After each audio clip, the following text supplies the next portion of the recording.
Mr. Terry, are we, who else is waiting? Anybody else waiting?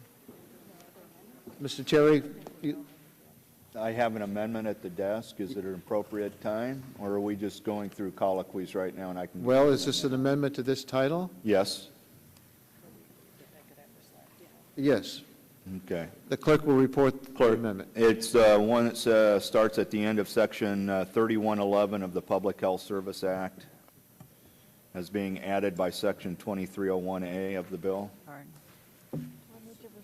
Without objection, the amendment is considered as read. Gentleman is recognized for 5 minutes to explain. Can you do it in? Sure. What do you want it? 2? Give me 2 minutes, but I want to start off. Oh, it's going to be opposed. Pardon me? Yes. Okay. Then I need 5 because I need to start off. Gentleman's recognized for 5 minutes. Consent. Thank you. I want to start off by asking for a unanimous consent to amend this to $1 trillion as opposed to the $100 billion or less currently in the amendment. Thank you. Well, Hearing no objections, so ordered. What is your bill? What is your amendment? I think you just accepted it. No, we didn't. He asked unanimous consent. So we didn't hear an objection. Well, the chair hasn't quite put the unanimous consent request. You want to put in this amendment. He wants to strike $100 billion. In line 6, instead of $100 billion or less, just $1 trillion or well, it's your less. amendment. Without objection, that'll be the order. Thank you. This amendment is an effort to stop wasteful spending by the federal government. The amendment would prohibit new prevention and wellness trusts from going into effect unless the projected federal deficit for the next fiscal year is $1 trillion or less. Section 2301 of the Chairman's bill authorizes $35.3 billion for new prevention and wellness trust, which will be used to fund public health and workforce activities in the bill. This includes grants to states and local public health departments for providing community wellness services.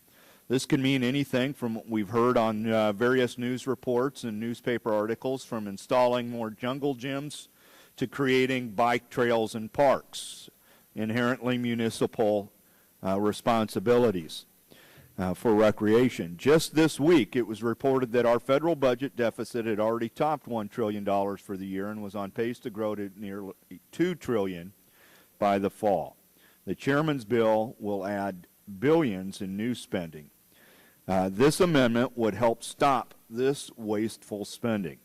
According to the Congressional Budget Offices and Joint Committee on Taxation Assessment, enacting the Chairman's bill would result in a net increase in the federal deficit of $239 billion over 2010 to 2019 period. Even President Obama has promised that the health care reform must be and will be deficit neutral in the next decade. This amendment will help President Obama promise to keep his promise to the American people. This Prevention and Wellness Trust is just part of the massive new public health investment fund. The fund is authorized at $88.7 billion and is outside of any budgetary requirements. So at this time, Would the gentleman yield? I would yield to the ranking member of the committee. Yeah, this is pretty straightforward. What we're saying here, all the folks that are trying to be fiscally conservative and that believe in pay-go, that we're not going to let this section go into effect unless we get the annual budget deficit for the whole federal government down below $1 trillion a year. It's currently $1.6 trillion.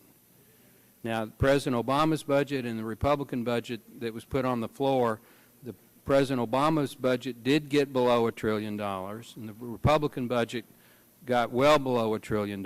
So this is a target that is defensible. It's still a huge budget deficit. I mean, $1 trillion is nothing to laugh about, obviously, but at least it would give us a start to being fiscally responsible. It's that straightforward, that we want to work together to get the deficit below, on an annual basis, $1 trillion per year before it goes into effect. That's all it is. The chair recognizes himself in opposition. I'll yield my remaining time to you. Thank you. in opposition to the amendment. We need to reduce the deficit and work toward a balanced budget. That's why we produce a bill that CBO confirms is deficit neutral over 10 years. That's why the bill contains the largest reductions in spending for Medicare and Medicaid ever proposed, and that's why the House has endorsed pay-as-you-go rules. But the dollars we spend on prevention will be the most efficient and cost-effective investments we make in health reform, and it makes no sense to hold prevention hostage to the broader debate over the budget. This amendment would say that all the work and all the cutting-edge ideas that we've already agreed to provide prevention research and deliver innovations to try to prevent diseases would no longer be in effect. So I would oppose this amendment, and I urge my colleagues to oppose it. We'll now proceed to a vote. All those in favor of the Terry amendment will say aye. Aye. All those opposed will say no. No. Mr. Chairman, we ask for a roll call vote. We'll go to roll call vote. Let me announce before we take the vote, this is the last vote of the evening. We will not meet tomorrow because we have discussions ongoing with members. I think we're making good progress, and I want to pursue those discussions further.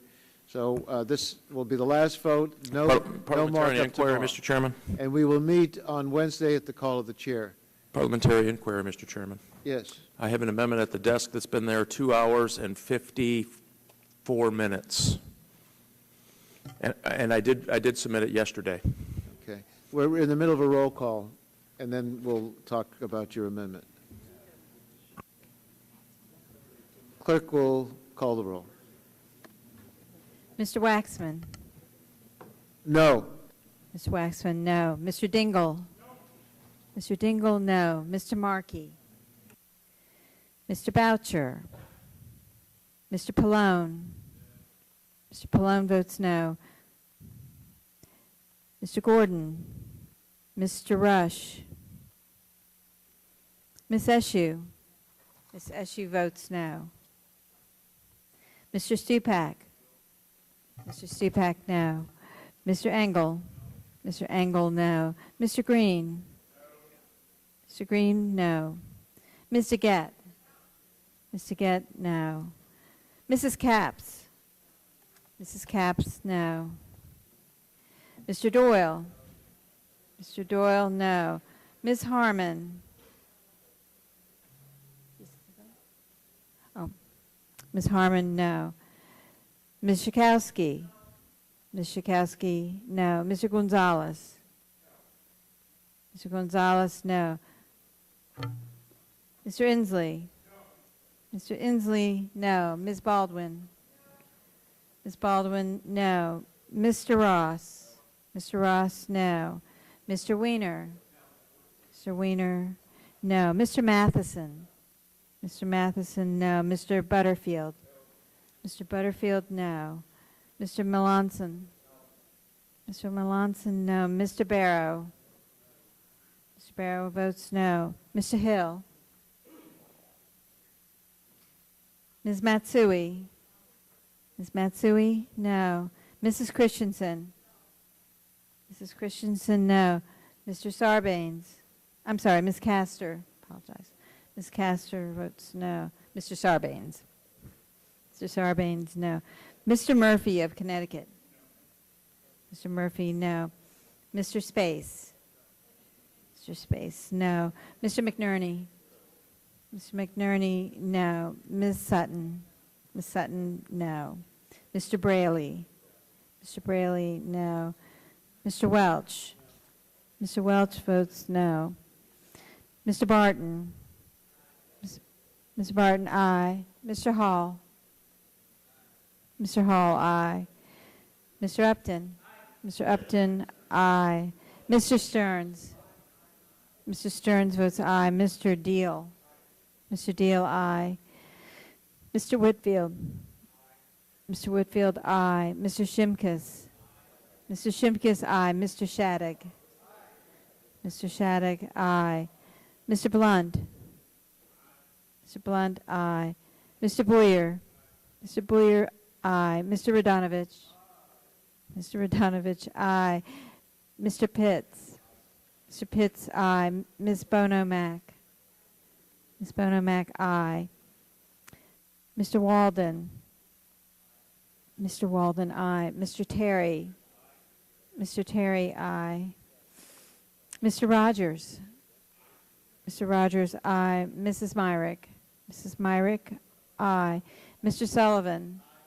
Mr. Sullivan, aye. Mr. Murphy of Pennsylvania? Mr. Murphy, aye. Mr. Burgess? Mr. Burgess, aye. Ms. Blackburn? Ms. Blackburn, aye. Mr. Gingrey? Mr. Gingrey, aye. Mr. Scalise? Mr. Scalise, aye.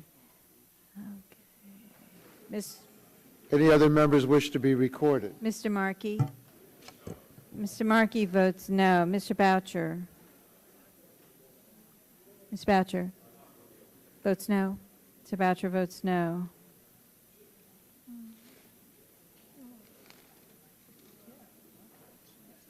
Any other members wish to be recorded? If not, the clerk will tally the vote and announce it.